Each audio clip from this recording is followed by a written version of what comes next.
Welcome to the Metal Voice. Today on the show, the one, the only Mr. Doogie White. Good afternoon, good morning, good evening, depending on where you're watching this. Let's take a little walk, Doogie. Let's try to pull this off. You think we could do it? I think we can do it. On the streets in Montreal, actually in Chinatown.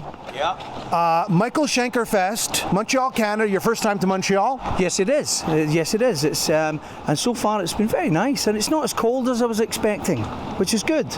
But everybody's, you know, from what I've seen, just wandering around, it's nice. Yeah. It's a great city. By the way, the snow is coming tomorrow, so you guys will miss it. Oh, that's such a shame. All right, let's get into music. Yeah. All right, you've played with Malmsteen, Blackmore, Schenker. You've done it all. You've played with the greats. What or which are your favorite albums from all the guitar giants, and why? Well, I think Made in Japan is the greatest live album of all time. You know, that I love that. I love the live albums. Here's what it is. You know, you go into a studio, you write the songs, you spend the time writing the songs. Then you take them on the road, and that's when they get the life. That's when the songs take on a life of their own. Rock and roll for me is a living, breathing entity. Yeah. And sometimes songs don't work live when you've recorded them in the studio, as you find out as you go further down the road. But I think when I'm writing a song, whether it be with Ritchie or whether it be with Michael or whether it be with Chick McSherry with La Paz, I'm always looking for it to be able to be for the live arena. Because that's important, because that's when the life comes into the tune. Because you've maybe only played the song 4 or 5 times before you record it. Yeah.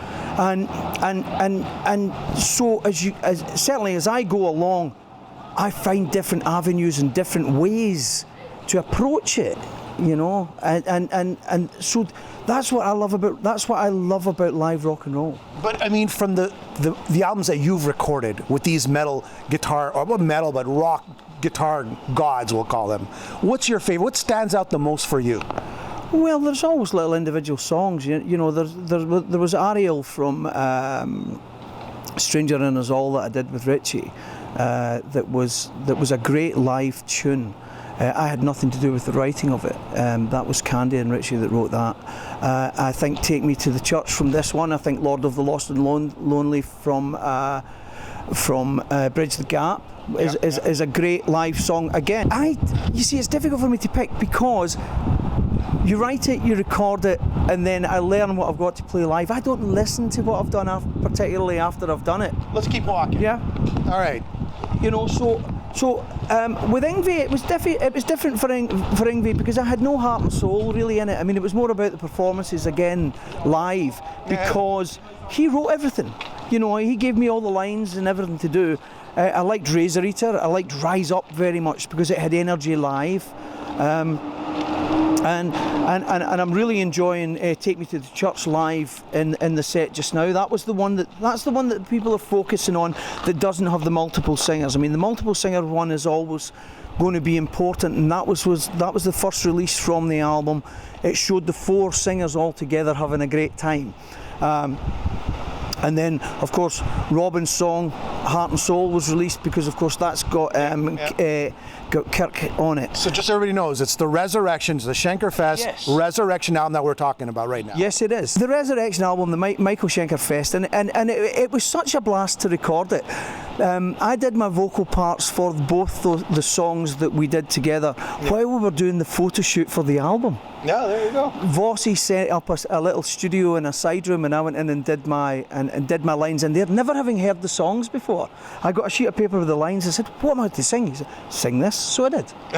and he managed to pull it together. He managed to pull it together and get good performances out of everybody. So it was an exciting album to do. It's an exciting concept. I mean, I think it was very brave of Michael to put something like this together, and then to be invited into the party. I'm the new boy. I'm going to say something, Doogie. I interviewed Michael before the album came out. Yeah. And the thing that stuck in my mind was, you know, he named the singers, and I go, oh, 3 singers, and then he goes, and Doogie. He always said, and Doogie White, right? And he really holds you in a high regard. That's what I'm trying to get at. Well, that's very nice. It's very nice to know. I go and I do my best, and there's lots of friendly competition between the singers, although they won't admit it. But it's good fun, and everybody's raised their game because nobody wants to let the side down. So everybody's in there, really on the top of their game, and it's a great live rock and roll show, and that makes it exciting for the audience, and the audience are as much a part of it. Some people have the new album because it only came out the day we started. True. So it's gradually picking up momentum, and the more we're getting out there, the more they're singing Warrior, the more they're singing Take Me to the Church, they're getting involved, and that's what makes it exciting for me to look out there and to get that audience feedback. Our cameraman here, Orlando, is a big fan of the new album, just so you know. Okay. He's telling Jimmy, I love the new album. Let's just go back in time, and I got a few guys asking me to ask you this question. Okay. It's the Iron Maiden audition. Yes. What can you tell those hardcore Iron Maiden fans who just want to know, what was it like being invited to audition for Iron Maiden? Well, I was going to go. Here's the truth. I was going to Scotland. I'd sent a tape in to Maiden and said, look, this is what I've done, blah, blah, blah. And I was ready to go to Scotland. And I got a chap on my door on the Friday night. And Dickie Bell, who was the production manager, was at the door, and he said, what are you doing? And I said, I'm going to Scotland. He said, no, you're not. You're auditioning for Iron Maiden on Monday. Jeez. So he gave me a cassette, which I've recently found. You can find it on my Facebook page, the little cassette. And I found the letter with the lyrics, with, I think there was about 18 songs on it, mostly from a live one and a real live one and a real dead one. So we did, and it was mostly that I auditioned with. And I was first in.